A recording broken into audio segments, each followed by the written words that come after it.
Good evening, everybody, and welcome to Carving It Up Live right here on Facebook Live, YouTube, and on Twitter. As always, I'm Bryson Carver. We have got a jam-packed show for you guys on tap tonight. A new rule instituted to Thursday Night Football that not only makes no sense, but is quite hypocritical to what the NFL stands for, or at least claims to stand for in terms of player safety. I'll get to that later in the show.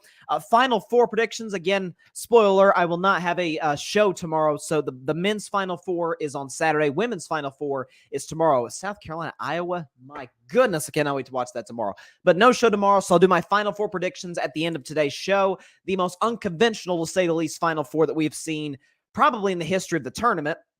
I'll talk about that. Russell Westbrook having his best game in 3 years?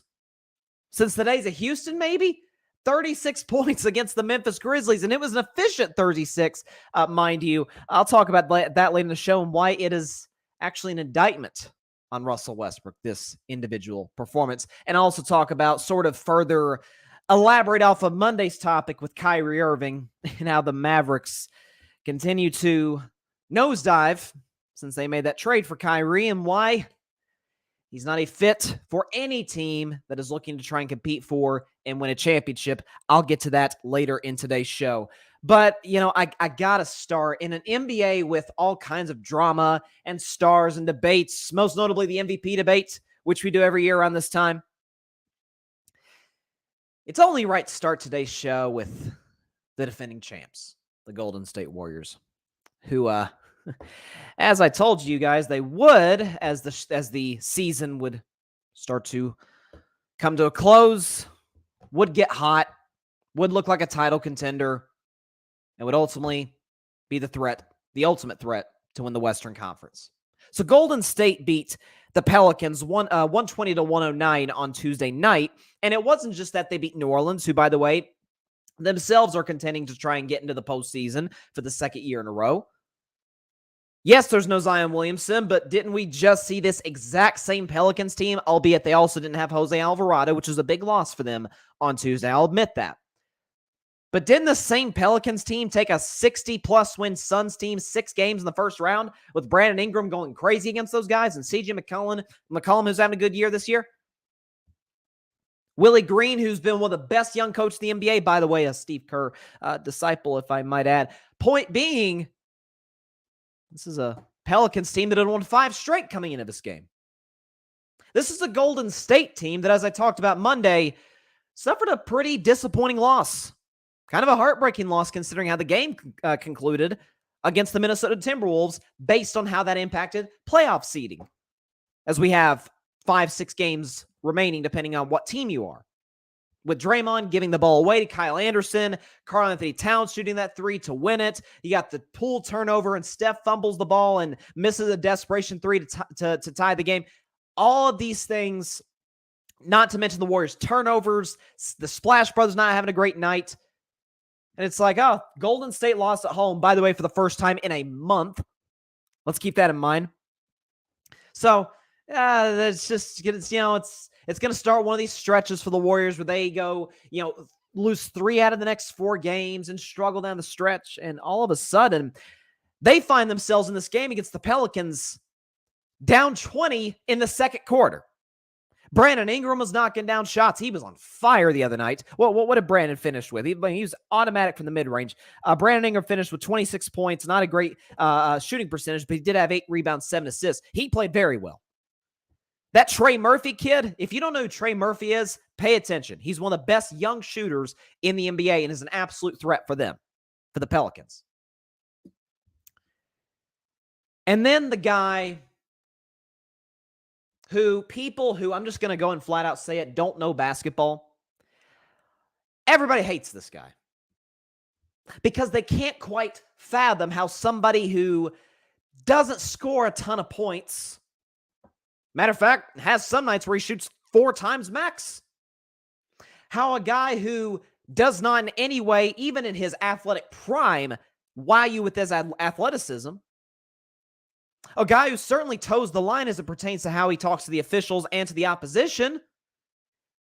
People cannot fathom how this guy by the name of Draymond Green makes so big of an impact for the Warriors. Let Tuesday night be a perfect example. Golden State is down double digits. Again, as I watch every Warriors game, whole 48, every dribble, all the way through. And they're lackadaisical. Steph's not looking all that great, and Clay's missing shots, and they're these terrible turnovers. I'm not Jeff Van Gundy. Stan Van Gundy, who was calling the game with Brian Anderson on TNT, was saying, man, this is unprofessional. Like, this doesn't look like a professional basketball team. This looks like the Washington Generals against the Harlem Globetrotters. Just throwing it all over the place, careless. Steve Kerr's getting mad at everybody. And the game changes. Brandon Ingram is going potentially for a layup to extend the already large New Orleans lead. Draymond bumps him with a hard foul. It's like shoulder-to-shoulder contact. The refs called a flagrant. Didn't agree with that. I don't think that's a flagrant foul, shoulder-to-shoulder contact, but that's neither here nor there. And then Draymond and Brandon Ingram go face-to-face, and they're jawing back and forth. Both get a technical foul. And Draymond's yelling at the Pelicans bench, choice language, as you might imagine. He's going at CJ McCollum. And then you have the incident on the other end. Draymond drives. I forgot who it was. I think it was Herb Jones, who took the charge. Totally good calls. It was absolutely a charge on Draymond in the paint. He trips Draymond, and Draymond, I think from the camera angle I saw on TNT, basically kicked the guy in the head. Gets the arena going. Gets the team going. I mean, you had two, I would not call altercations. We don't see a ton of quote-unquote altercations in the NBA in 2023, but the Pelicans didn't love either play. Not saying I blame them. That's why Draymond's in Golden State. He gets the arena going. Fires up the bench, the team. Again, they went into halftime down 17, and in a minute and a half is a 9-point game. That is Golden State in really two ways you can describe them. Two of the most important catalysts that do not get the credit they deserve. Number one, Draymond Green for putting the life back into the team, putting the life back into the building. We know when Chase Center gets going, it's, to me, the most difficult place to play in the NBA in terms of home court. Boston's up there. Sacramento is making a strong case. Shout out to the Kings fans. By the way, Kings just made the playoffs. Shout out to Sacramento. But Chase Center, darn near sounds like Oracle back in the old days. Like back in 07 and during the We Believe days. And the second guy who doesn't get the credit he deserves is Steve Kerr. I've said this for so many years on my show. I don't know why people don't get this. Even people who know basketball don't get this. We know Golden State for being, I've called them the greatest third quarter team of all time. But certainly, there's no question, they're one of the greatest teams in the history of the league coming at a halftime, especially when trailing. Because either Steph or Clay, or on a good night, both get hot. They're getting stops. They're moving the ball, getting out in transition. Why do you think Golden State is such a great second half team? Why do you think third quarters are so historically beneficial for them, at least during this dynastic run of the last 9 years? It's Steve Kerr. It's the halftime adjustments that other coaches in the NBA don't make. So I always say, we can talk about the rise of Steph and the rise of Clay. Again, the great Mark Jackson, who deserves a head coaching job in the NBA. I'll say that until he gets one. He called him the greatest shooting backcourt in the history of the league before everybody even knew who, people kind of knew who Steph was. Nobody knew who Clay was. He called that in advance. But, and I love Mark Jackson, his style of offensive basketball didn't necessarily translate to winning championships. Steve Kerr's does. Again, moving the basketball. Again, Steve really kind of introduced the small ball lineup. Obviously, in the back of the day, it was with Andre Iguodala. You put Harrison Barnes in there. Now when Andrew Wiggins is healthy, you got Wiggins in there. I mean, Golden State's starting lineup is Steph, who's 6'3", DiVincenzo is 6'2", Clay, who's 6'7", okay, Kuminga, who's about 6'6" or 6'7", and Draymond, who's 6'6". And yet they go on these runs where they get stops. They move the basketball. They get out in transition. Gary Payton's been a huge re-addition to Golden State since he come back. He's made all the impact in the world. And all of a sudden you sit here and say, Golden State's won 4 of their last 5 games, including 2 on the road. When everybody's like, Golden State, that's their bugaboo, winning on the road. They got the win over Houston, which Okay, it's Houston. They're trying to lose games. I'll give you that. But then against Dallas, who was without Kyrie, who I'm about to get into later in the show, that's usually a plus for most teams, not just Dallas, but Brooklyn, Boston, Cleveland. Beat Dallas in Dallas with no Kyrie, which is not easy to do.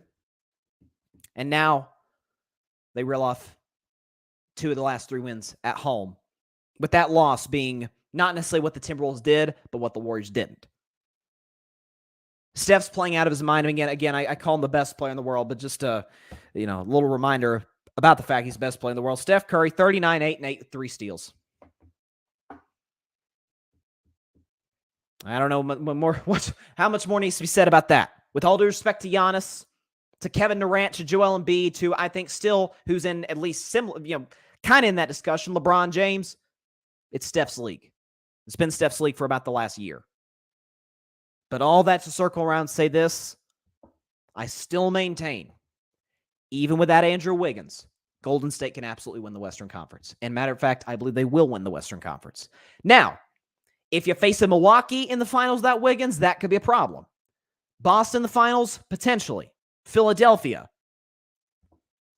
But as topsy-turvy, as unproven as the quote-unquote good teams in the Western Conference are, Denver, Memphis, Sacramento, Phoenix, I really like Phoenix. KD's played 4 games for the Suns all season long with 6 games to go. By the way, they have... I didn't have initial concerns about their bench like everybody else did. I think I was wrong on that one. Phoenix's bench isn't very good. All the uncertainty in the Western Conference. Why wouldn't you take Golden State?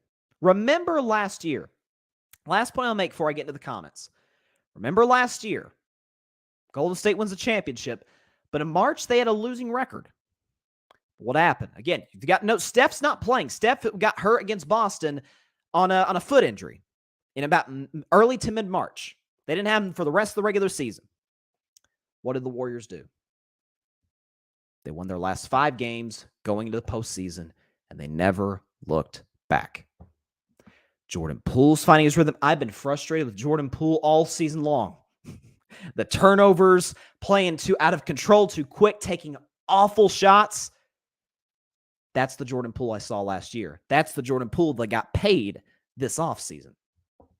Clay, this is the best Clay's played since 2016. Look at the numbers. Steph is Steph. And Draymond, you saw his impact. Golden State is not only scary, Golden State is not only playing well, Golden State today is the favorite to win the Western Conference until proven otherwise. Again, as I say, the Warriors under Steve Kerr have never lost a Western Conference playoff series.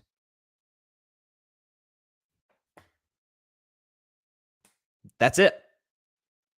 The Golden State Warriors with Steve Kerr have never lost a Western Conference playoff series. The Golden State Warriors in the playoffs when Klay Thompson's healthy, since 2015, they minimum get to Game 6 of the NBA Finals. In the case of 2016, Game 7. As uncertain as we are about the other teams in the Western Conference, I simply ask, why wouldn't you be confident in Golden State? Because of an odd road record? Is it concerning? Sure. But this is a Warriors team that currently holds the NBA record for the most consecutive playoff series won, winning at least 1 road game in the series. 27. I laugh at people when they say, oh, can Golden State flip the proverbial switch? Have you watched these last 5 games? Oh, it can be flipped, y'all. Golden State, absolutely today, is the favorite to win the Western Conference. Until proven otherwise. Let's see. Grady Edwards. What's up, Grady? He's in the comments. He has a statement that, quite honestly, I agree with. New Orleans should trade Zion and build their roster around B.I., Brandon Ingram. I was kind of on this, Grady, a year ago. I remember saying on the show, either it was during the first round or I think I could have sworn it was during our free agent special that I did on the show. It was in like late June. I did it with Barry and with John. It was a free agent special. It was a 2-hour show. And something came up. We got to talking about the Pelicans. And I said, why do you think that is? See, Zion and Ingram. Actually, Zion may have made the All-Star game this year. I can't remember. But All-Star games that they were healthy for. Brandon Ingram made the All-Star game in 2020. Zion made the All-Star game in 2021, actually started the All-Star game. And in 2022, Brandon Ingram played the best basketball of his career. Why do you think it is that they have their greatest successes absent each other? I mean, Brandon Ingram, again, watching the other night against Golden State, he was great. He was knocking down mid-range. He could score in the interior. Like, Brandon Ingram was averaging like 30 points over his last 6-7 games. Once again, second year in a row, he looks excellent down the stretch of the season. I'm kind of with you, Grady. Trade Zion now while his stock is high, because if he gets hurt again next season, man, you're not going to have as many suitors as you will in 2023 potentially. So I agree with you. Honestly, I do agree with you. And Ryan Flowers, Clutch Sports Talk. What's up, Ryan? He says, Zion is mid. He says he has a certain skill, but he is not a generational talent. That second part, generational talent, that is what I thought he was coming out of 2019. And safe to say I was wrong on that one. My bad. Grady says, I'm not concerned with Phoenix at all. That team is going out in round 2. Wow. Okay. Well, as it stands today, Phoenix would face the Clippers the first round. I would take Phoenix, in part due to I'm about to get into Westbrook in just a second, in part due to the Clippers' health and lack of continuity. Again, Paul George is out, likely the rest of the regular season. Kawhi, we always know it. Kawhi's phenomenal. Folks, I'm not sure if that man will have arthritic knees. I mean, I remember since his second year in the league, people talk about, load management. Folks, Kawhi's been load managing since his second year in the league. He's always had knee problems. So could that come back and bite them? That's what I worry about. And then Westbrook, again, I'll get to in a second. We know his playoff history, which is underwhelming, to say the least. So I'd take Phoenix. But if Phoenix faces, who would they face the next round? Denver? Whew. That's tough. I don't know. Phoenix has the best player in the series. Phoenix has the championship experience when you talk about Chris Paul and Devin Booker. They did, help lead the Suns to a finals 2 years ago. And DeAndre Ayton, for that matter, although I don't really trust Ayton in them a long run. But they have no bench. I don't know how the heck they stop Jokic. And by the way, you've seen Jamal Murray in the playoffs. He's really good in the postseason. So I could see that coming to fruition, Grady. Honestly, I could. I'm going to have to see how these next 6 games play out. If KD's healthy, if they finally start to build a little bit of a rhythm as a group, if Monty Williams finds a rotation that works for him, with as limited as the bench is, we may have a different conversation. But it kind of circles back to my initial point, folks. As uncertain as the West is, why wouldn't you take Golden State? It's the weakest the Western Conference has been since I can remember watching basketball. Why wouldn't you take the champs? I'm just saying. Sports PSP, what's up, Parnell? Here at the Grid, by the way, Commander's Demand. He says Zion needs to be at 250 for the rest of his career. I don't know if he can maintain that. That's the only thing, Parnell. It's not a matter of whether or not his body can take that. It's a matter of whether he's got the work ethic to stay in shape. I mean, I've joked about it in the past, but I think there's, they say there's truth in jokes. New Orleans had to be the worst city in America for Zion Williamson to enter into. Listen, trust me, as a Southerner, Southern food's different. New Orleans food? Zion had Zion wanted to go to New York. New York's got its share of incredible food as well. But man, I think that's the concern. And I'm with you, Parnell, in theory, but I don't think that's really in Zion. It'll be weird. Oh, Ryan Flowers, we got a hot take in here. Lakers, Phoenix, Western Conference Finals. Well, it's possible. The Lakers sit in the 8th seed right now. It's season ended today. They play the Timberwolves. I would take the Lakers. Matter of fact, the Lakers actually play the Timberwolves tomorrow night in Minneapolis. That's going to be a huge game for playoff seeding. Looking forward to watching that. But let's say Lakers beat Timberwolves. They'd face Memphis in round 1. I'd absolutely give the Lakers a shot, although I'd root for Memphis just so that Golden State could be the team to knock Memphis out in the second round after the Warriors take care of the Kings. But it's possible. See, Grady knows me well enough. Grady knows me well enough. He knows how to get my blood boiling. He says, "You're going to kill me, Bryson." I don't intend to, but I think the Lakers have it just as good of a shot as the Warriors do at winning the West. I think saying the Lakers got as good of a shot as the Warriors do is pushing it big time, especially for a team that is yet to be over 500 in a calendar year. However, I said on Monday's show, even after the Lakers lost to the Bulls in LeBron's return, in a topsy-turvy Western Conference with a lot of uncertainty, wouldn't you trust LeBron James? LeBron James, as that kid said.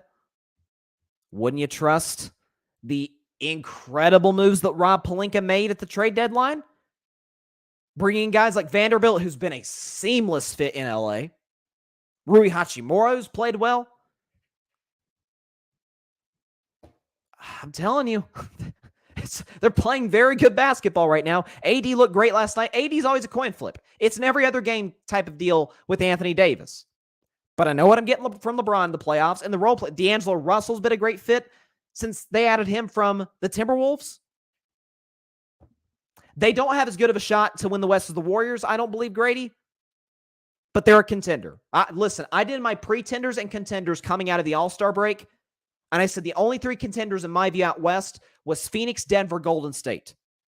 Add the Lakers to that discussion. I was wrong. I put the Lakers, the pretenders group, take them out, put them in contenders. I think they're absolutely legit. 100%. And Grady says, I really like this LA squad. This Western Conference is kind of pathetic. That's what I'm saying. That's That's why you trust Steph Curry, you trust LeBron James, and that's why I still really like Phoenix, because Brian Windhorst, I love Wendy, he was talking about it on Get Up this morning at ESPN. He was saying, with as weird as the West is, he said, how do you think Steph, Kevin, and LeBron are all looking at the West? Like, that's what we got to go through to get to the finals? And I agree. I trust those guys. Parnell says, how do you feel about Ben Simmons now? Well, I was never a Ben Simmons guy to begin with, even at his peak in Philadelphia, even when he was making All-Star games, and I believe he should have been Defensive Player of the Year in 2021, certainly over Rudy Gobert, who he actually happened to drop 40 on, and yet Gobert won Defensive Player of the Year. Weird.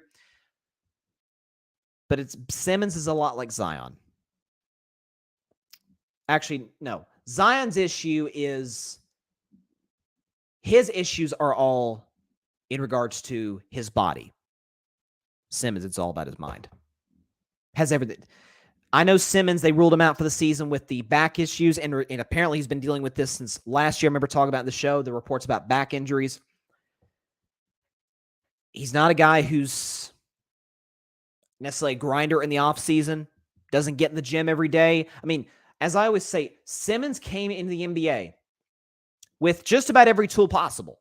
He's a great passer. I mean, he was drafted in 2016. He was the 2016 version of Magic Johnson coming out of Michigan State in 1979. Not saying Simmons is Magic, obviously, but similar players. Big guards who could handle the basketball, great passers, tremendous defensively, good rebounder, can score, but really can't shoot. Now, Magic could occasionally knock down, a jumper from time to time, but it wasn't a shooter's league back in the 80s. It is now.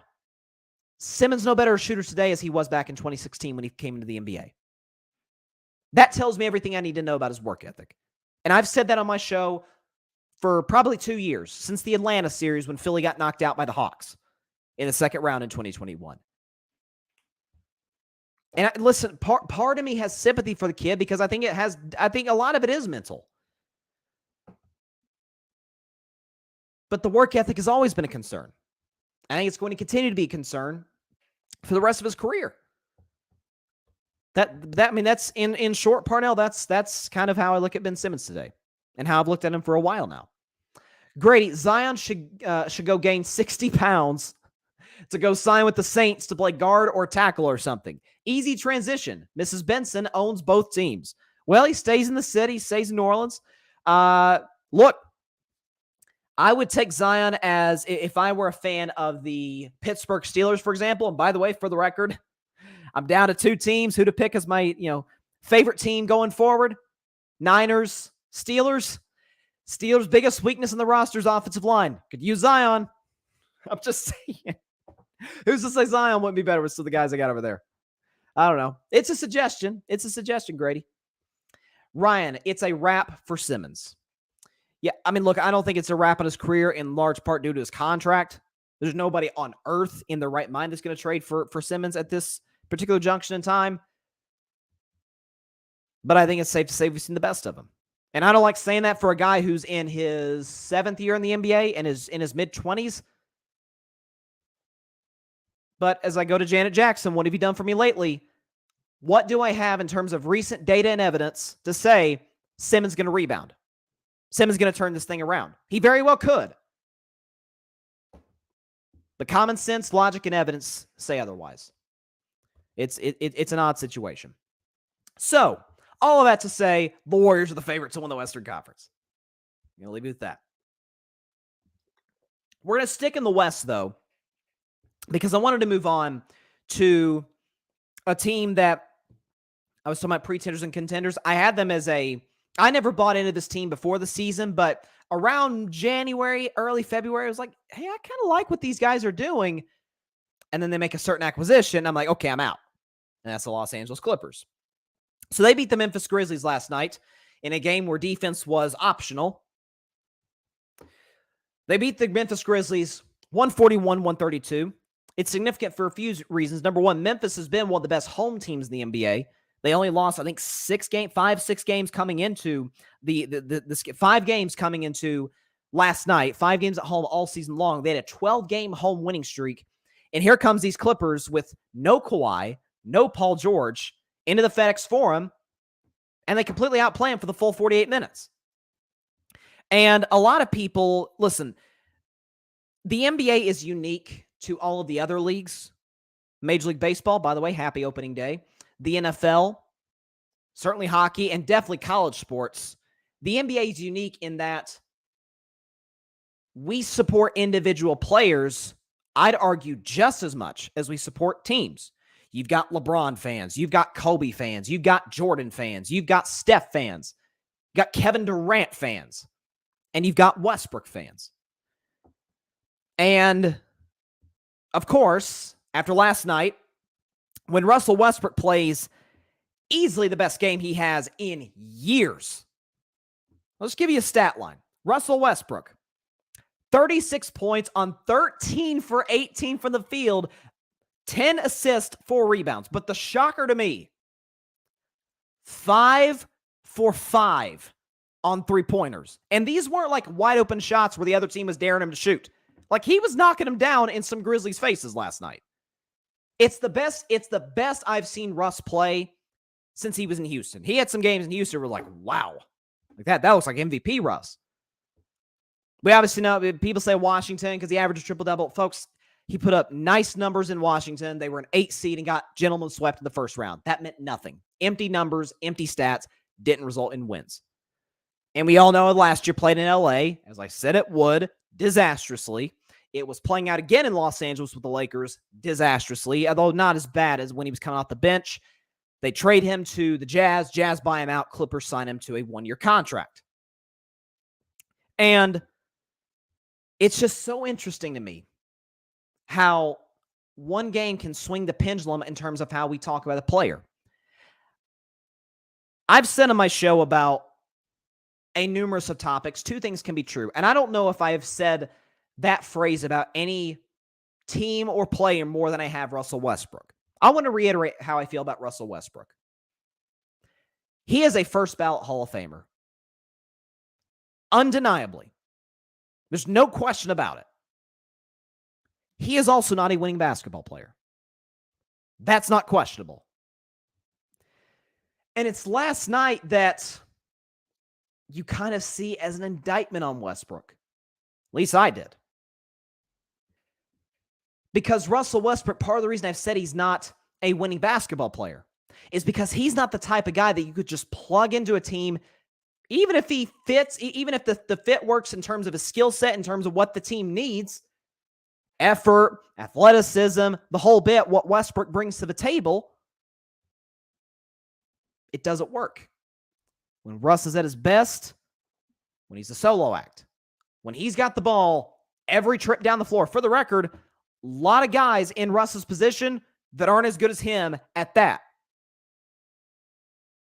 When it's just Russ, as we saw his first year without KD in 2017, man, those stat lines were unbelievable. Man, they were like Wilt stat lines, some of those games. Man, I remember he had a game, his last year in OKC, 2020.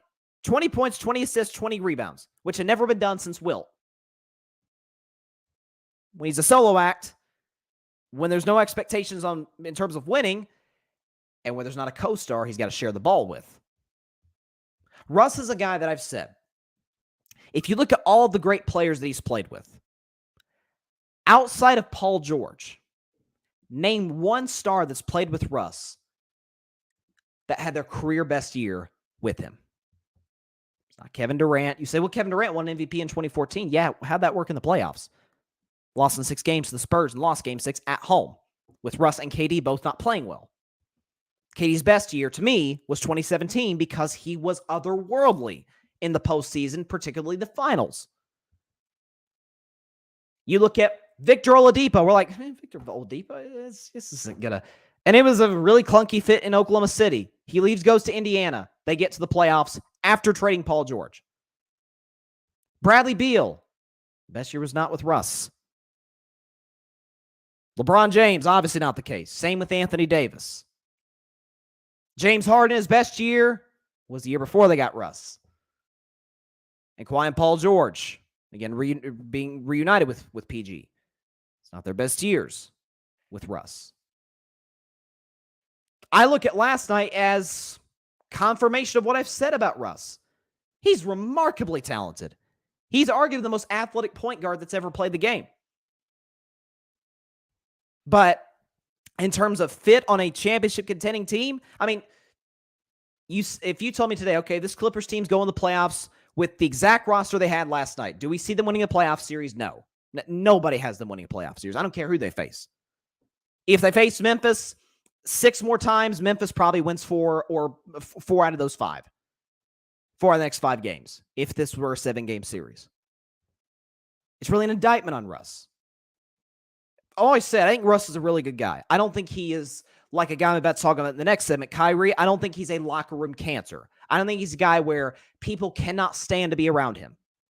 Matter of fact, I think it's the opposite. I think people love Russ. That's why you have so many people in the NBA coming to Russ's defense. Like, man, he's a good guy. Like, get off his back. Like, this guy's got a family, the media coverage. I get that. And to a certain degree, I thought the media coverage last year was ridiculous because how did you not see this coming? And now you're overcorrecting. Now you're overdoing your criticism. When I've been saying it all along, this was never going to work. You can't just plug him into a team that's ready-made and expect them to be better and expect him to essentially give up some of his responsibilities to players that are better than him. When he's the man, you get performances like last night. But it's not going to contribute to winning long-term. But I did kind of get a kick out of it. I was a Russell Westbrook fan last night. Simply to see him cook Memphis and cook that guy who wears number 24 for Memphis, poor man's Patrick Beverley, who shoots too much, who went 2 for 9 from 3. You guys know what I'm talking about. Lakers, please do me a favor. If you guys draw Memphis in the playoffs, please don't beat them. Okay? Don't beat Memphis. Man, leave that to Golden State. If there's any team that has a right to knock Memphis out, it's the Warriors. And if I would say that even if I weren't a Warriors fan. All right? Leave that. If you're the Lakers, fall to the 8 seed, okay? If you're in the 7-8 game, tank that game, okay? And then win the next playing game at the Crypto.com arena. Get Denver. Okay. Maybe we can get a Golden State Lakers Western Conference Finals, 6 seed versus 8 seed. Doubt that's ever happened before.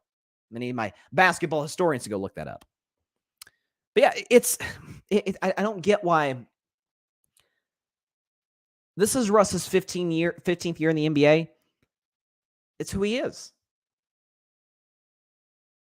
Why is it that his best years, he's the solo guy with no playoff success? He'll never be the best player on a championship team. I don't think he'll even be a contributor to a championship level team. He doesn't like giving up his responsibilities. In a sense, he's a little bit of a control freak. By the way, not saying there's anything necessarily wrong with that, but if you're talking about team basketball, winning at the highest level, that's not going to work. I mean, really, do we expect Russell Westbrook to shoot 13 for 18 his next game? Or to have shooting nights like that in the postseason? Not ask him to go 5 for 5 from 3. That's incredible. For a shooter like Russ, who's not exactly known for his three-point stroke, that's incredible.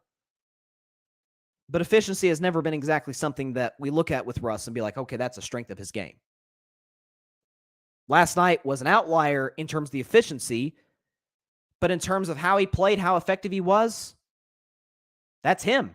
That's Russ's career. When he's with other great players, it never amounts to playoff success. And when he's solo, he puts up very exciting performances. Performances where you say, if he's in town locally, man, you got to go to the arena that night. You got to see what Russ is going to do. Or if it's on TV, turn on ESPN or TNT or NBA TV or League Pass. You got to see what Russ is going to do tonight. Two things can be true. Russell Westbrook is the all-time leader in triple-doubles. That is a remarkable achievement.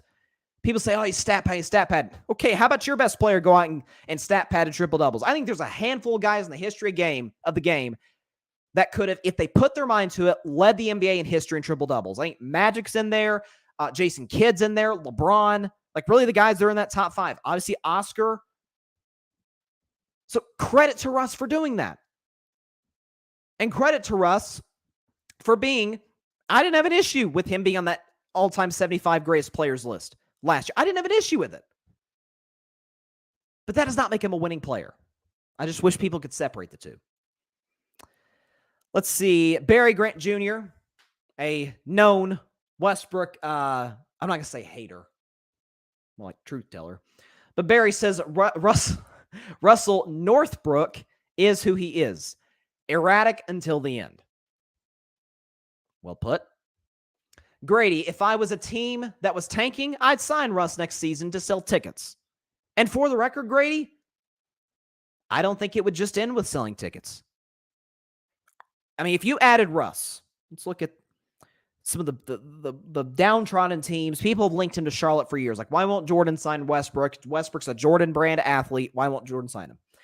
If you added Russ to the Magic, or let's say that you do add him to the Hornets, you could get to the play-in tournament. Maybe Charlotte, maybe not, because LaMelo's the guy, although LaMelo struggled to stay healthy. You could certainly get in the play-in, I think.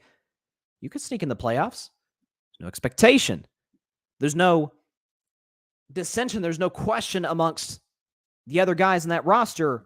Okay, he's the guy that's going to have the ball in his hands making all the decisions.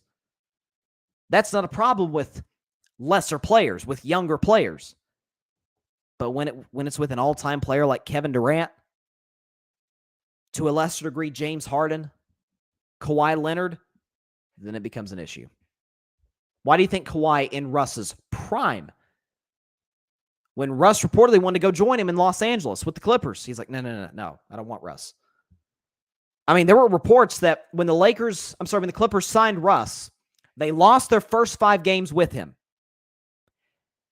There was reports that Kawhi, who we know is like even less vocal Tim Duncan in terms of how he carries himself, in terms of his persona, was pissed with the organization, was pissed with Russ, and vocalized that, which is very rare for Kawhi Leonard. Two things can be true. He's a Hall of Famer, first ballot, and that style of basketball never has, and frankly never will, win a championship, not just with Russ, but anybody else who tries to imitate it. Grady, Russ should go back to OKC and end his career. That'd be an odd fit, though, Grady. Here's why. OKC's in the up and up. Like, OKC's trending in very much the right direction. That's why I said I think Shai Gilgeous, to me, if I had an MVP vote, he'd be my fourth place MVP. I'd put him over Tatum, over Luka. You guys know I love Steph. Steph hasn't played enough games. Over Steph. Everybody not named Embiid, Giannis, and Jokic. I'd put Shai Gilgeous there. Because it's the youngest team in the NBA. He's played incredible. And by the way, for the record, the two Jalen Williams that they have there, some of the other guys, what's the kid's name? Oh my gosh, I'm forgetting. I think he's Aussie. Oh my God, I'm blanking on his name. I'm gonna have to look it up. Josh Giddey. Yeah. Good passer, good all-around player. He looks good. Again, I'm skeptical about Chet Holmgren. I really, really worry about his stature and his weight. But okay, still has a ton of draft picks. They've got a good young coach. Russ isn't coming there to be a role player. Now, if Russ is okay in an Andre Iguodala, Udonis Haslem role, I'd do it. But Russ is an odd fit as a role player, as we saw with the Lakers, and as we saw or have seen with the Clippers. It's been a little bit of a clunky fit. So if OKC was still really bad, they were tanking, okay, I'd see where you're coming from that. But OKC's trending upwards.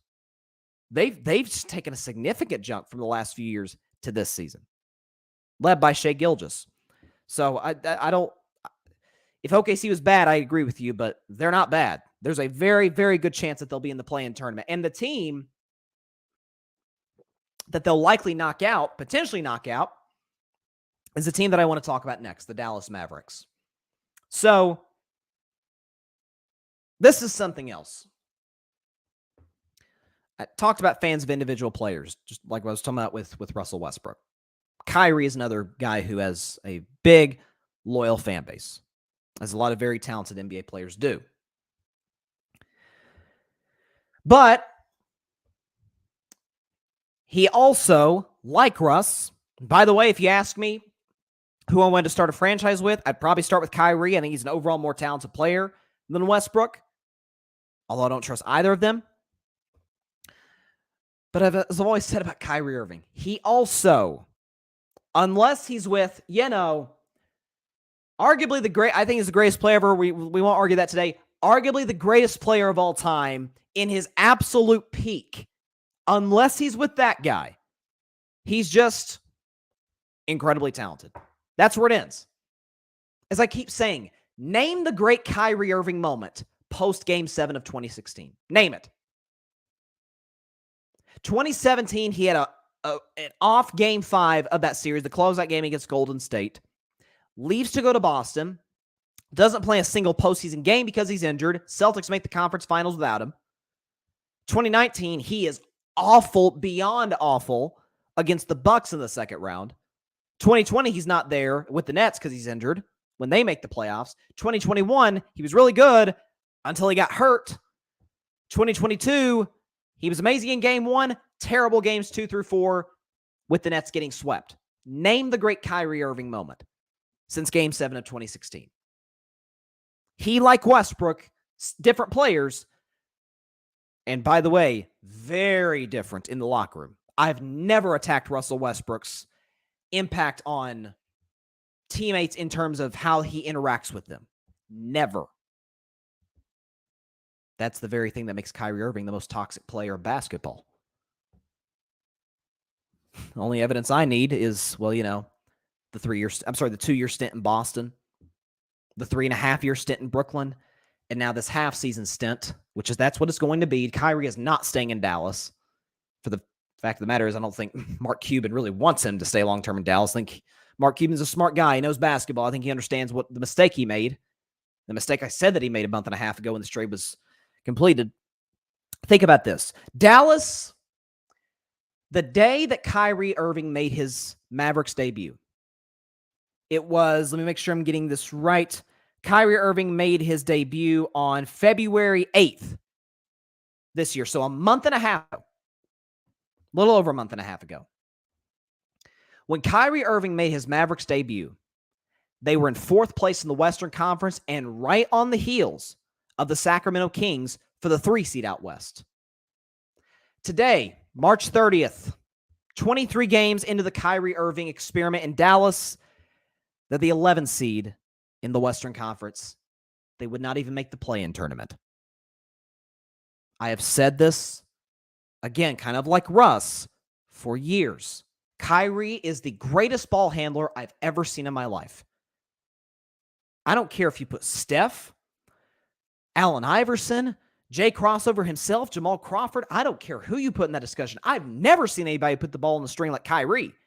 He's one of the most efficient players in the NBA. Had a 50-40-90 season just 2 years ago. Great three-point shooter, can get his own shot as well as anybody in the NBA. But he's not a good distributor. He's a terrible defender. He's an awful team fit with a team that's trying to win a championship, absent the greatest player of all time, LeBron, in Cleveland. What is Kyrie Irving's legacy without LeBron James? Terrible first 3 years in Cleveland in terms of team success. Boston, this isn't arguable, was clearly better without him the 2 years that he was there, and has been better without him since, for that matter. They made the NBA Finals last year. Brooklyn, offensively, defensively, in terms of record, regardless if KD was playing or not, better without Kyrie. Made the playoffs virtually without him in 2020. Now Dallas, who looked every bit like a title contender out west, Luka's playing great basketball as the MVP discussion. To now, Luka Doncic said the other night, not paraphrasing here, don't have the exact quote, but he's losing his love of the game. He's losing his joy for playing basketball. And Luka is one of those guys kind of like a Steph Curry who's as joyful as they come when he's got it going. Dallas is 9-14 with Kyrie since he joined. They fell from the 4 seed to the 11 seed. And here's Kyrie Irving talking after the game, after the Mavericks lost to the 76ers. Kyrie Irving, quote, "I think the realistic view is that when I came here, this was going to be a growing process. This was for the long term, and this was something that's bigger than ourselves, and we can't just be a championship team overnight, especially with me coming here. So I think I've wrapped my head around that aspect of it. I'm at peace with it. It doesn't mean that I'm giving up on the season or any of my teammates are, but we know where we realistically are, and our destiny is in some other team's hands losing games. So we just got to control what we can control, focus on the next few possessions that we have in these games against some really good teams that won't position themselves for the playoffs. We're fighting for a spot, so I look forward to the challenge. But again, in the last 6 minutes of the game, I felt like we could have been clear, including myself." There's an interesting quote right in the middle of this that is very interesting. Kyrie, this was for the long term, and this was for something that's bigger than ourselves, and we can't just be a championship team overnight, especially with me coming here. Ooh, this is what they call in journalism burying the lead. I'm not talking about the person who wrote this article, by the way. I'm talking about Kyrie Irving. Kyrie Irving, when the Mavs made the trade, why the heck do you think Dallas made the trade? Because they said, hey, we've got this generational talent in Luka, who just led us to the conference finals last year. The Mavs, the Dallas Mavericks, were 3 wins away from the NBA Finals in 2022.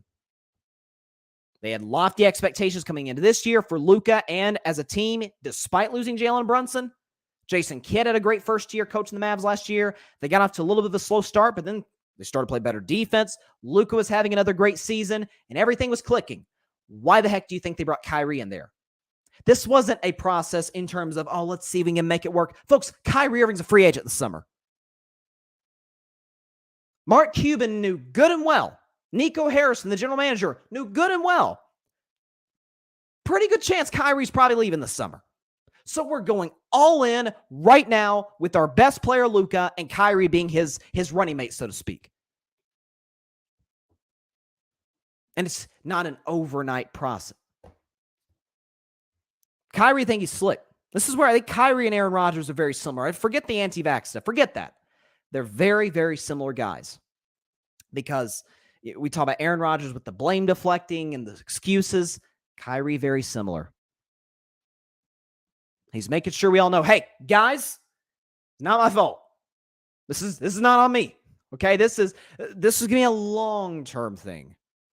Yeah, this is the same guy who said he's staying in Cleveland long-term, who said he'd sign in Boston. Remember the famous quote, hey, I'll stay if y'all have me. Proceeds to leave 9 months later. And he said last offseason, I'd never leave 7. Talking about Kevin Durant, who wore number 7 at the time. I'll never leave 7. Proceeds to leave number 7. Can't trust a word this guy says. And can't trust him on a team that's trying to get to that next level. Yes, blame goes around. On Luka, on Kidd, on the roster, on Mark Cuban and Nico Harrison. But to act like it's just this crazy coincidence that the Mavs are playing awful basketball since they acquired Kyrie Irving, it's intellectually dishonest. Doesn't work. It never works with him trying to contribute to a championship-winning team. I don't know how much longer it's going to take for people to recognize this. And I'm not sure how many suitors he's going to have this summer in free agency. The Lakers were a team that they'd be willing to take the risk. Today, did you hear Rob Pelinka talking about, hey, regardless of what happens this year, we want to run it back. LeBron, AD, and the pieces they gathered. I agree. It clearly works. Why the heck would they dump Kyrie into that mix and mess up this recipe that they've got going on here? They've got all the right ingredients. Don't add something that doesn't work. Don't add something that doesn't taste good just because you want to spice it up a little bit. Mavs are learning that the hard way, just like the Celtics did, the Nets did. And it looks like the Lakers are one of the few teams that's like, okay, maybe we should just stay away a little bit. I don't know how much longer it's going to take. Across the Pond Sports Network, what's up, y'all? James, by the way, shout out to James and everybody across the pond. He says Kyrie is a cancer.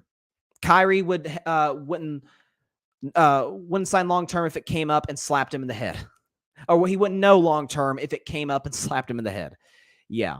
And John Rivera says, free Luka. Yeah, it's a bad fit. Now, listen, some blame goes on Luka too. I don't think it's just a coincidence as well with Luka. And I love Luka. I've had him for the last 8 months or so as my third best player in the NBA behind Steph and Giannis.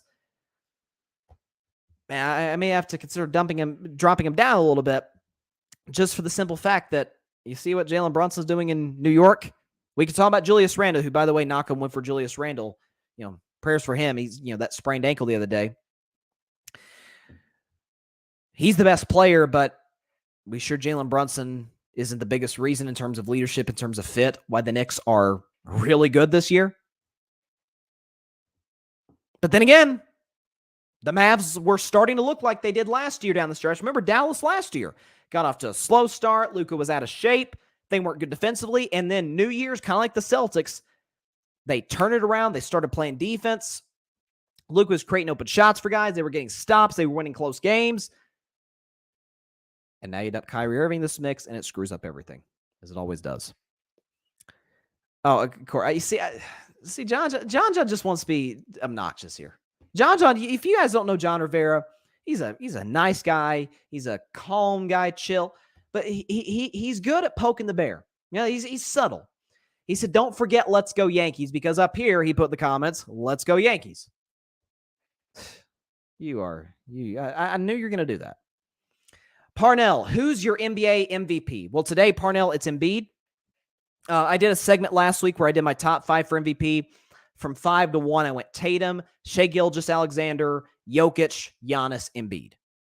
And people are arguing, I'll just touch on this briefly before I move on to the Thursday Night Football segment. There's a debate out there as to whether or not the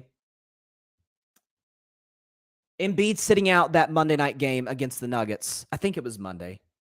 It was Monday night. That Monday night game against the Nuggets hurt his MVP case because it was going to be Jokic, Embiid. Some people believe the top 2 guys for MVP. I think it's number 1 versus number 3 because I think Giannis is sandwiched in between them. And by the way, Giannis still has a shot, possibly, with 5-6 games to go to win MVP.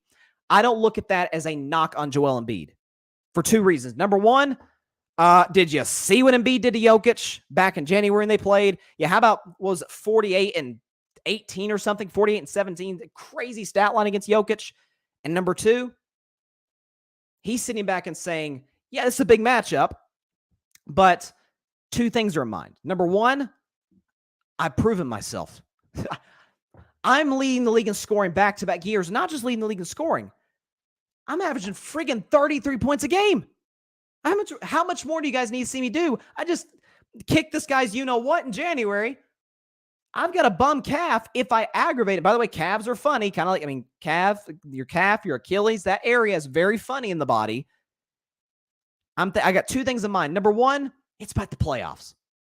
Okay, it doesn't matter what happens in the regular season in terms of accomplishment. It matters what you do in April, May, and potentially June. That's what matters. That's what creates legacies. And he's also looking at it like, yeah, I could, I could do to Jokic what I did 2 months ago. But would it be for the good of team success? If I look great, but I re-aggravate my calf and now I'm gone for a month. Maybe not a month, that's pushing it, but a few weeks and hurt our playoff chances.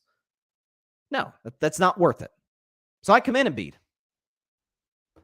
6 games left of the regular season. You want to make sure you're going to the playoffs playing good basketball, which Embiid obviously is. That's why he's in a lot of people's minds number 1 for MVP right now. And number 2, it's about the playoffs. Again, I think I always say, and people get mad at me for this, especially Cleveland fans, although it's Cleveland, I don't really care. But people get mad at me when I've said on my show, Cleveland beating Golden State in 2016 is one of the worst things that happened to the NBA in its history. And the reason I say that is because everybody looked and saw Golden State, who won 73 games, broke the all-time record. Steph had one of the all-time seasons, strength in numbers, and it didn't win them anything. So they went and got Kevin Durant to ensure, who cares what we do in the regular season? It's about June. And we do not want to feel the same way we did in 2016, in 2017, 18, and potentially 19, which they did feel in 2019. Although they didn't blow a 3-1 lead, they were beat up. But other teams looked at that and was like, yeah, this team chased regular season success, and look where it got them. It got them the most embarrassing defeat in finals history. It's not about the regular season. It's about the playoffs. I mean, like I said, kind of like Allen Iverson, we talking playoffs or, is it Jim Mora who said that? I think it was. No, we talking about practice, man. We talking about regular season, man. Really? This is what we're doing? But that said, I do have Embiid. And John has got Embiid as well. I agree. By the way, like I said, Major League Baseball opening day is today.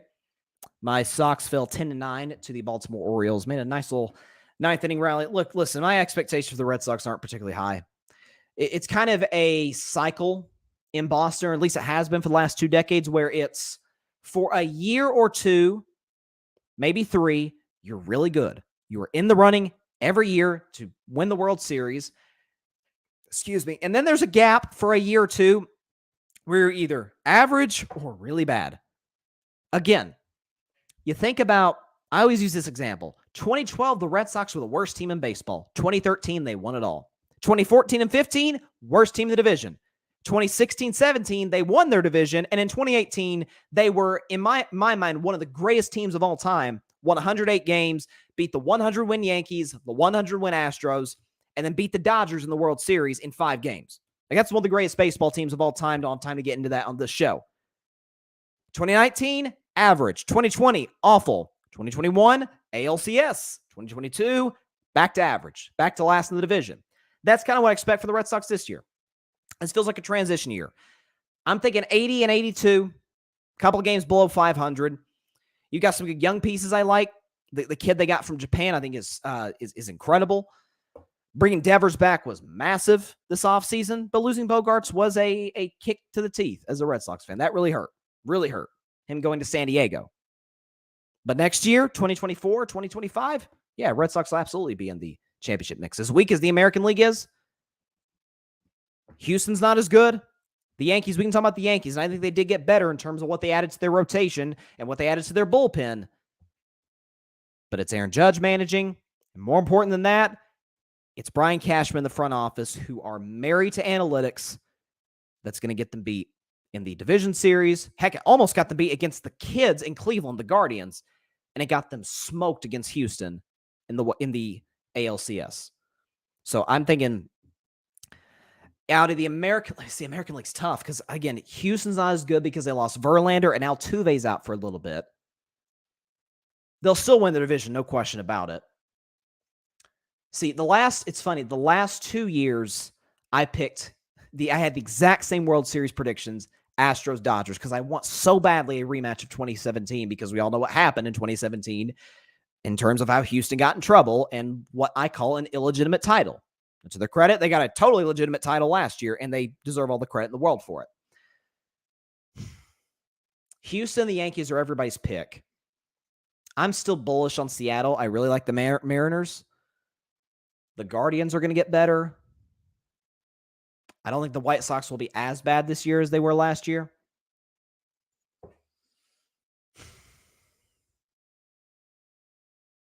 I said the defending champs get back to the World Series. I'm going to close my eyes and pick Houston and get back to the World Series.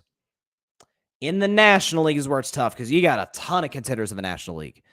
Dodgers, Padres, Braves, Mets, Phillies. I like St. Louis. I don't think they're a contender. Man, that's tough. That's really tough. San Diego had the best offseason in the National League, in my view. Dodgers lost some They lost Trey Turner. Philly got Trey Turner, but they lost Rhys Hoskins, who was huge in their in their pennant run last year.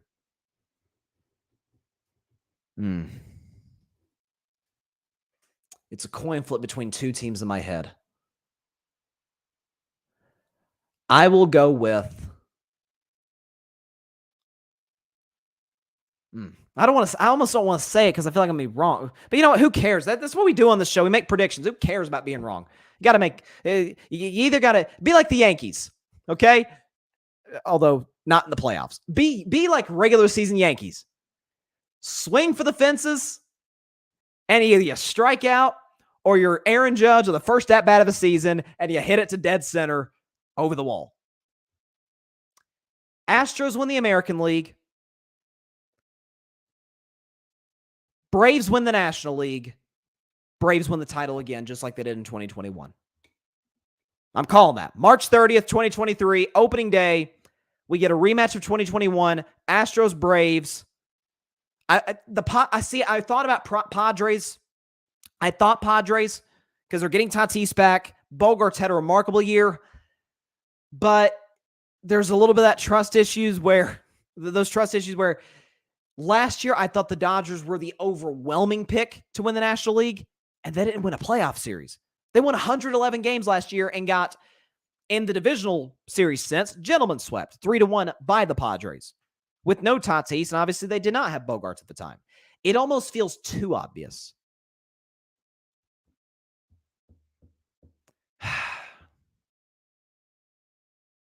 Of course, then again, Atlanta. See, I'll have a prediction by the end of the show. You know what? I'll have a prediction by the end of today's show. I've definitely got Houston coming out of the American League. The National League's tough. I'll save that for the end of the show. But moving to the next thing, to our only NFL topic of the day, is something where the NFL is really getting this wrong. They're really getting this wrong because we hear all the time, and I think Roger Goodell is the second best commissioner in sports to Adam Silver. He's done a remarkable job in terms of the business in the NFL, helping the league grow as much as he has. He's done a great job.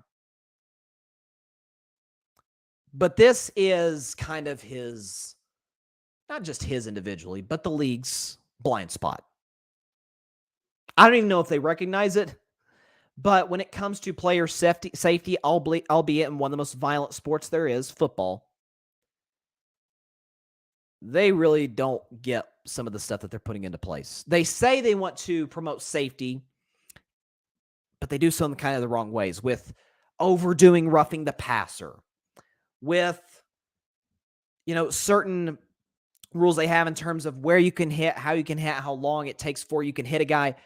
Now, for the record, I think certain rules should be in place. I think the new roughing the pass rule, I had no issue with it in 2018 when it was implemented, but they've really crossed the line in terms of it's the smallest thing is called roughing the passer nowadays. They need to ease off of the gas just a little bit there. It's the business side of football, and the bottom line determines everything, especially we're talking a lot of billionaires in a massive league. But the NFL in the owners' meetings voted to where a team could have 2 Thursday night games. Now, for context, the NFL used to be for the last, for what, 3 or 4 decades, a 16-game season. And a couple years back, they added the 17th game. Money purposes, obviously, trumping everything in that regard. And Richard Sherman has said, you watch, they're going to add it to 18 because they're just going to say, it's an automatic games, 17. Now let's bump it to 18. Like, it's going to happen. Like, the NFL throughout its history has historically had an even number of games. So 17 feels weird. They're not bumping it down to 16 because they're going to lose a ton of money that they made the last few years, at least comparatively speaking. Now they say a team can have 2 Thursday night games. I think this is absurd.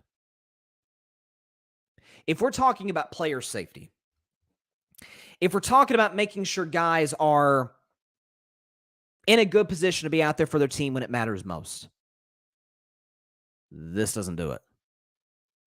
Yeah, we know why they did it.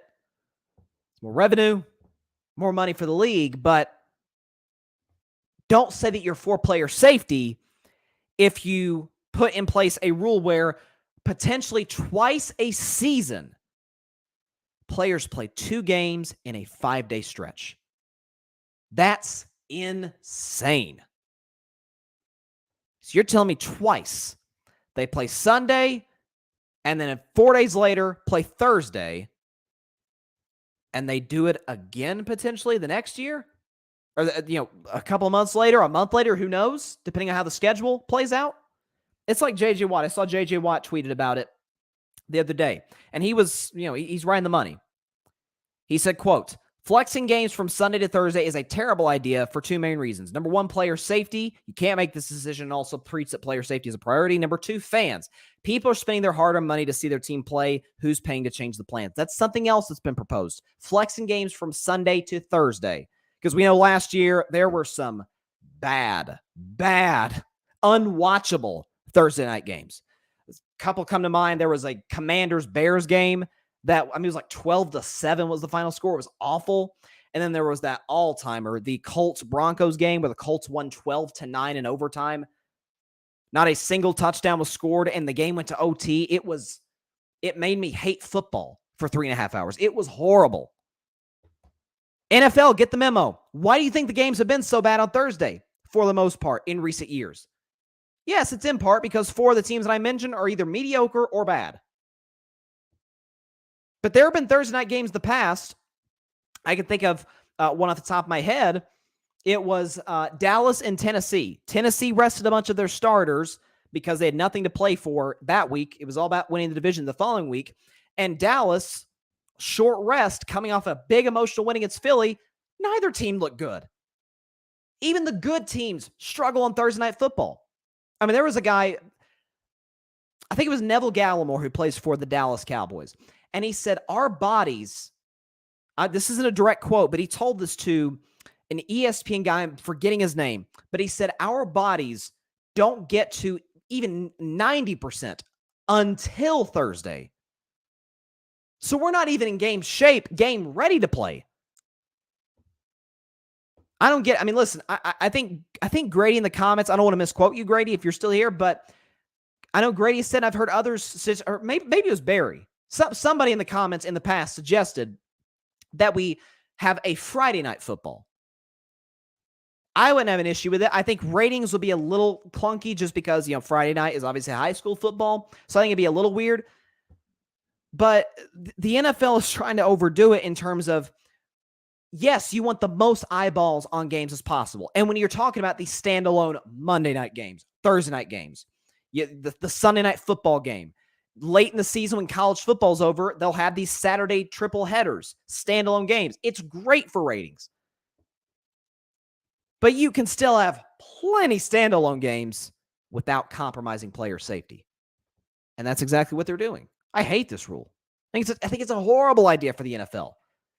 And I hope that the schedule makers, quite honestly, I hope they, in their own ways, kind of boycott this and don't institute this into the schedules for all 32 teams next year. How many guys have gotten hurt on Thursday night games this year, in part due to muscle fatigue? In part due to the fact that they're still healing from Sunday's game. Now, keeping Thanksgiving Day, I have no issue with that because, I mean, it's not just for traditional purposes. I'm not a big tradition guy. That's why baseball kind of gets on my nerves at times with that. But it's why Adam Silver is one of my favorite commissioners because he says, screw tradition. What's best for the league? What's best for the player safety and the product of the league and the product on the court? I'm fine with Thursday because it's one day a year. It's one time out of the year where, I mean, the Bills, I think, played 3 Thursday night games last year. Now, for the record, one of those games was opening night. One game was on Thanksgiving, and then they had another one later that season. I think it was against New England. They played the Patriots, and that was a Thursday night game. That's insane. I don't know if people don't see this from a mile away. This is awful for player safety. I don't know why the NFL put this into place. It's hypocritical. It really is. It's bad for the league. And listen, Roger Goodell doesn't make a ton of moves. It's bad for the league. This is one of them. It's bad for the product, bad for player safety, and bad in part because it doesn't make sense. You're going to get plenty of games that are standalone. You're going to get 17 Sunday night football games, 16 or so Monday night games. You're going to have your Thanksgiving Day games. Late in the season, you're going to have your Saturday games. And obviously playoff games. All of them are standalone. It doesn't make any sense to me. It really doesn't. Outside of the fact, we know why they did it for the bottom line. But don't say you're for player safety if you're going to put stuff like this into place. Very, very, very confusing by the NFL. We got a comment here from John Rivera. He says, Jets about to have 6 primetime games this season. Listen, I don't doubt it. I don't doubt that for a second. Listen, I can't wait to watch the Jets this year. We're going to be talking a whole lot of New York Jets on Carving It Up. Heck, I talked a good amount of Jets on Carving It Up Live last season because they were a team that's been in the gutter for a long time. They were in the playoff race, substituting all these quarterbacks in with this great defense. Now you're going to have big-name Aaron Rodgers coming into town. We think, still not official. It's been 2 weeks almost since he said, I intend to play for the Jets, and the deal still hasn't been done. Classic Aaron Rodgers. But, yeah, it's oh, we'll talk about them. Will they be Super Bowl contenders? Heck no. No. Not with an aging, declining quarterback who isn't committed to football and is expensive. For the record, I don't even know if it fits in terms of him and the coach. And it certainly doesn't fit with him and the offensive coordinator because Hackett, we saw how that resulted in Denver. Okay, last topic of the day, and then I'll get to briefly my World Series prediction. I'm somebody who is very, very, very, how do I say this? I take my predictions seriously. Like when I'm actually about to make predictions for the Final Four in this next segment. So listen, when I'm right, I am the happiest guy in the world. And when I'm wrong, I'm really down in the dumps. But that's part of what's fun about sports. That's what's fun about doing this show is just putting it out there, have full confidence behind your pick. You don't change your pick. I see people all the time. They have their preseason prediction, then the regular season starts. They change it. No. When my preseason pick, clearly, like last year, I had Broncos-Rams in the Super Bowl. 5 weeks in, I was out of the Broncos. 7 to 8 weeks in, I was out of the Rams. Okay, there goes my prediction. I don't get to make a second one. That's it. My prediction's done. Good luck next season.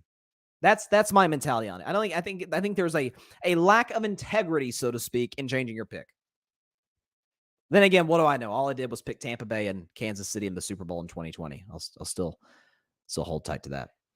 But we do have a Final Four. I almost hate to use the distinction, the Final Four, because it's... If you told me we were getting this going to the tournament, there's no way I would have obviously believed you. I don't think the fans of most of these teams outside of maybe UConn would have believed you. But here we are. Not only do we have 0 number 1 seeds in the Elite Eight, in the Final Four, we don't even have a top 3 seed in the Final Four, which has never happened in the history of the tournament. What we do now, we've got a 4 seed UConn, 2 5 seeds, Miami, San Diego State, and a 9 seed, sort of the Cinderella of the tournament, Florida Atlantic. So without further ado, let's jump into predictions as we get playing. So the first game, we've got the Florida Atlantic Owls taking on the San Diego State Aztecs. Did not think I'd be saying that to start a Final Four game. San Diego State is a 3-point favorite. It's a neutral site, obviously, in Houston, Texas. So, the home court advantage thing, the automatic 3 points, that doesn't come into play. It's a neutral site. Here's what I'll say about Florida Atlantic. Florida Atlantic, we understand that they're a 9 seed, but 2 things that have played in their favor, not just in the tournament, but all season long. First of all, they've lost 3 games the whole season. You see, yeah, but they come out, I think the American Conference, if I'm not mistaken, they come out of a non-Power 5 conference. Like, nobody really takes them seriously. But they also have 2 other things that make them a legitimate threat to potentially, dare I say, beat San Diego State and then beat the winner of Miami UConn to win it all. They're a veteran team, and they can shoot the lights out of the ball. They're incredible shooting beyond the arc, as my Tennessee Volunteers saw in the Sweet 16. As many other teams throughout the tournament, as Memphis certainly saw back in the first round. Okay, John L. Davis is their leading scorer. He's their guard. He's kind of a hot and cold guy, more of a volume scorer. But he's a solid distributor, really good defensively. Now, San Diego State has the advantage, I think, when it comes to size and defense. But again, when we talk about what wins in the tournament long term, veteran leadership, coaching, which Florida Atlantic has, and shooting, I'm going to go on a limb. I've got the Owls winning this one. Owls upset the San Diego State Aztecs. They win 72-68 in the Final Four, and the Florida Atlantic Owls will play for the college basketball national title. I don't think it's all that great for the sport, but it's intriguing. It certainly gives us something to talk about. It's a big topic of conversation, and I like San Diego State. I really do. But I just think, again, losing 3 games all season with the veteran leadership that they have, with the coaching that they have, with the ability to knock it down from beyond the arc, I'm going to trust Florida Atlantic. They get to the national title game to play the winner of 2. One's well known for its football, the Miami Hurricanes, and one is certainly known for its basketball, although more so on the women's side, UConn, the UConn Huskies. However, when we talk about, I've heard a lot of folks saying, "Oh, this is a Final Four without a college basketball blue blood." I beg to differ. UConn's won just as many national championships since 1999 as North Carolina, as Kansas. They've won more than Kentucky. If they're not a blue blood, then what's a blue blood?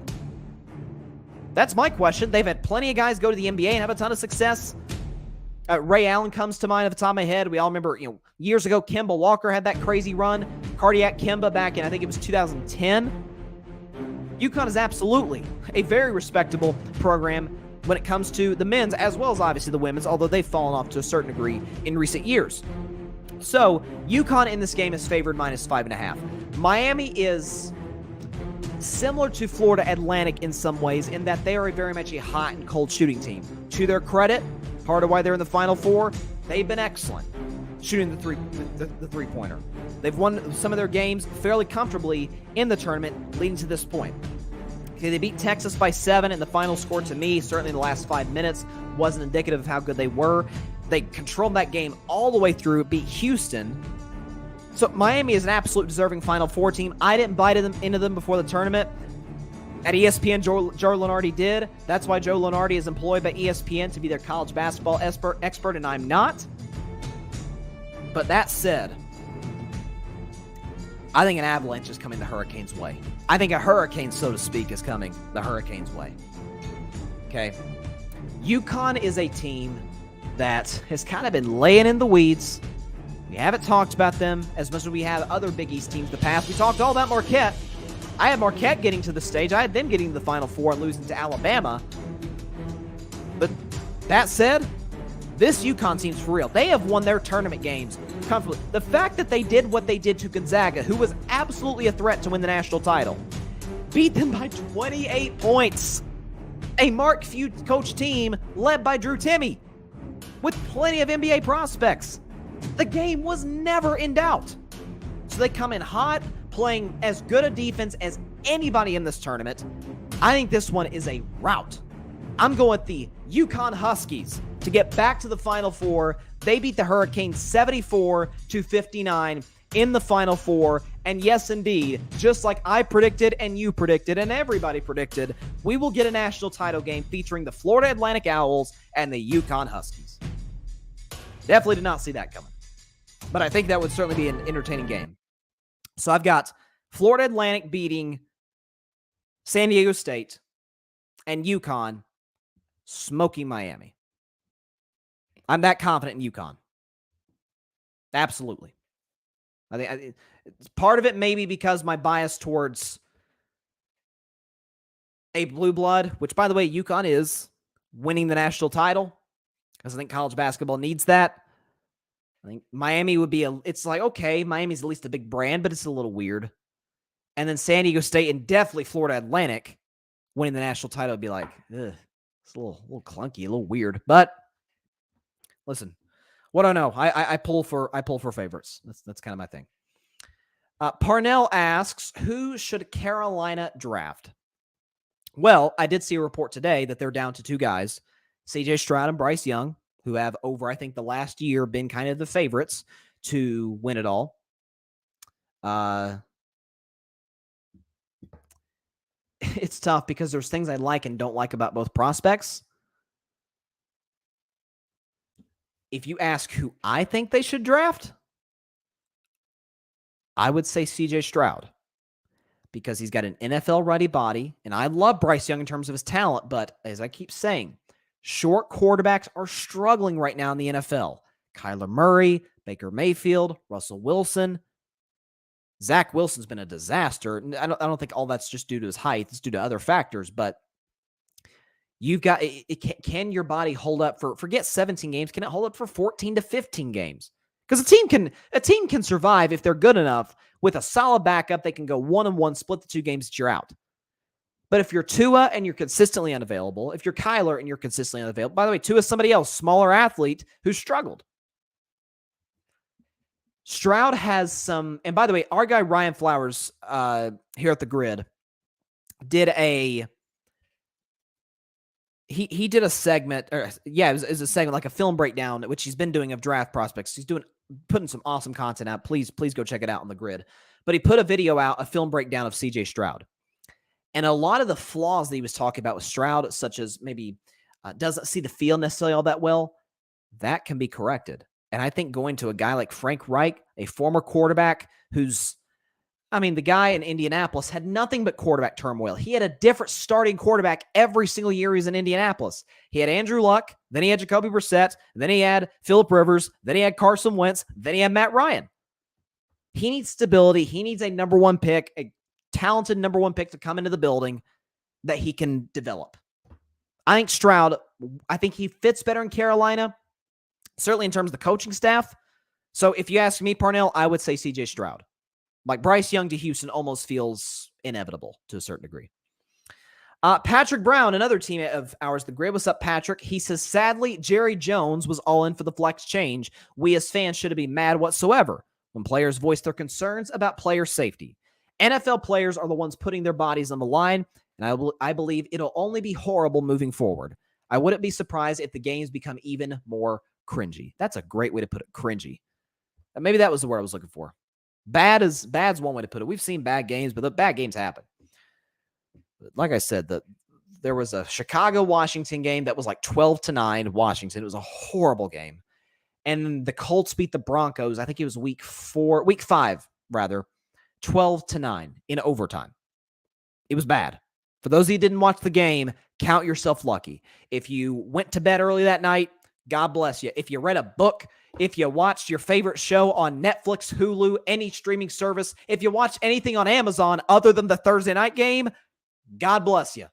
Whatever you did was better for your eyes and your mind than that Broncos-Colts game, and for that matter, most of the Thursday night games last season. I'm with you, though, Patrick. It's bad for the league. It's bad for the league, and it's terrible for the players. Again, don't say you're for player safety if you put stuff like this in place. It makes no sense. Okay, before I get out of here, I promised that I was going to give my World Series prediction because today is opening day. So I said Houston comes out of the American League.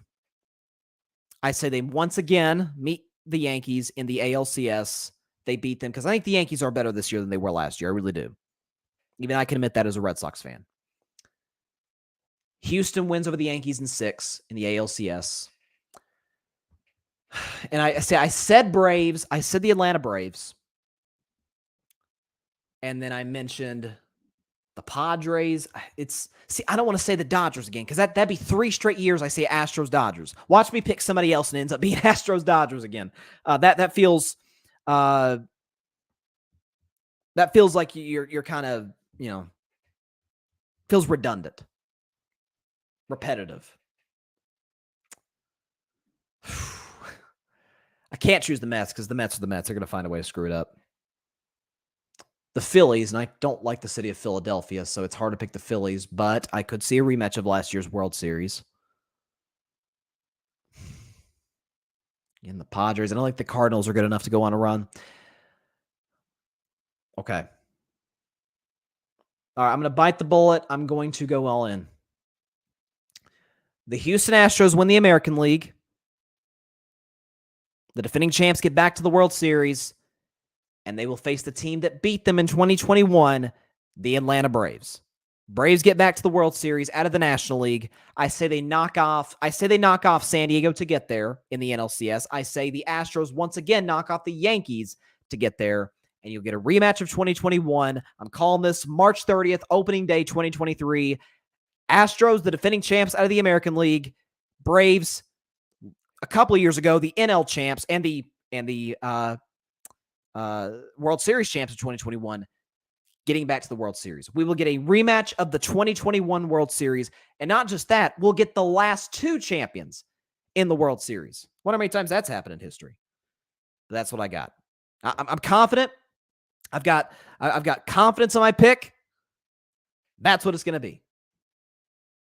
It's third year picking the Astros to get to the World Series, but for the record, I have been right the last 2 years, okay? So in my defense, it is like I've been wrong. And I'll say, okay, but who wins it? Wait, who wins it? Atlanta. Atlanta beats Houston in the World Series like they did in 2021, but I think it takes them 7 games this go around as opposed to 6. Atlanta beats Houston in 7 games in the World Series. Book it. There we go. That's going to be fun. By the way, one last thing. Seriously, one last thing before we get out of here. I'm scratching my head at the people who are, speaking of baseball, people who have such a big issue with the pitch clock. Folks, this is one of the best things that's ever happened to Major League Baseball in some time. Not just forget the fact that it's cut games by about 20 to 25 minutes. Not just that. But the fact that the pace is so much better. So much better. Not just that. You've got more hits and less strikeouts. The things that we love about baseball. Guys getting on base, by the way, more steals, which we saw in spring training. I mean, isn't that kind of what we lamented about baseball? It's become too analytics-minded with home runs and strikeouts. This helps kind of eliminate that to a certain extent. And people are like, you see him like there. I remember there was a Red Sox game in spring training that ended on a pitch clock violation. Folks, it's the players are just now getting used to it. They're going to adjust. Just like in any sport, there's a new rule.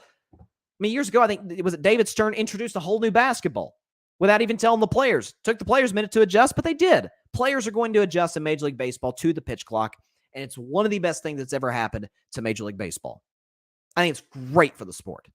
In terms of pace, you get more hits, you get less strikeouts, and you get more steals. And frankly, it looks better on television. Absolutely, I'm for it. I never got a chance to get my take on that because I was on break on my 2-week hiatus when that happened, when they instituted that. But yeah, I think it's great for the game. 100%. All right.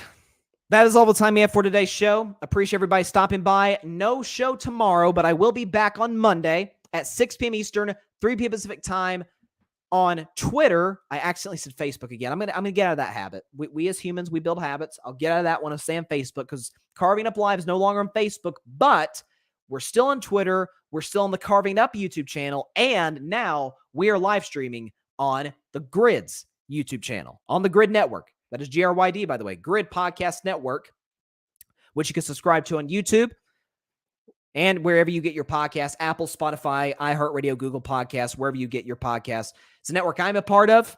All Carving It Up content is on there. You've got one of the co-founders, Barry Grant Jr., All Even Podcast. He's got stuff on there. You saw in the comments here, Ryan Flowers, Clutch Sports Talk. He's got some awesome content up right now in regards to the draft, in terms of the film breakdown of some of these prospects as we get closer and closer to draft night, which is 4 weeks from tonight. Very, very excited about that. You've got Parnell from the Commander's Demand podcast. Great new show out there. He's got a new episode coming up very, very soon. Check out his stuff at the Grid. He's got amazing content. Patrick Brown of the Chaotic Sports podcast, as well as the Forum podcast, which is a Lakers show. Be sure to check his stuff out. The Cowboys Cam Fan podcast, a Cowboys show with 3 great dudes in Canada. You got Anth, Adam, Alexander, Alfred Parsar Jr. of the Metropolitan Report, as well as the Rocket Fuel Jets podcast. He's putting out a ton of Metropolitan stuff right now with the new season starting, him being a Mets fan. So listen, we're rolling. We got great stuff here at the Grid, so please go check it out. But like I said, I'll be back on Monday, 6 Eastern, 3 Pacific time on Twitter and on the Grid YouTube channel and the Carving It Up YouTube channel. And by the way, like, share, comment, and take 2 seconds out of your day. Hit that big red subscribe button. Helps the channel grow exponentially. All right. A little bit of a long weekend for me. Like I said, no show Friday. Be back on Monday. But I hope everybody has a great weekend. Please continue to stay safe out there. God bless you all. By the way, take care of your physical and mental health. Almost forgot that. Please be sure to take care of your physical as well as your mental health. God bless you all. Peace out. And keep protesting in Nashville. God bless you. Thanks so much for watching the show on YouTube. Be sure to click that big red subscribe button and go check out the other clips and full shows of Carving It Up Live. Have a blessed day.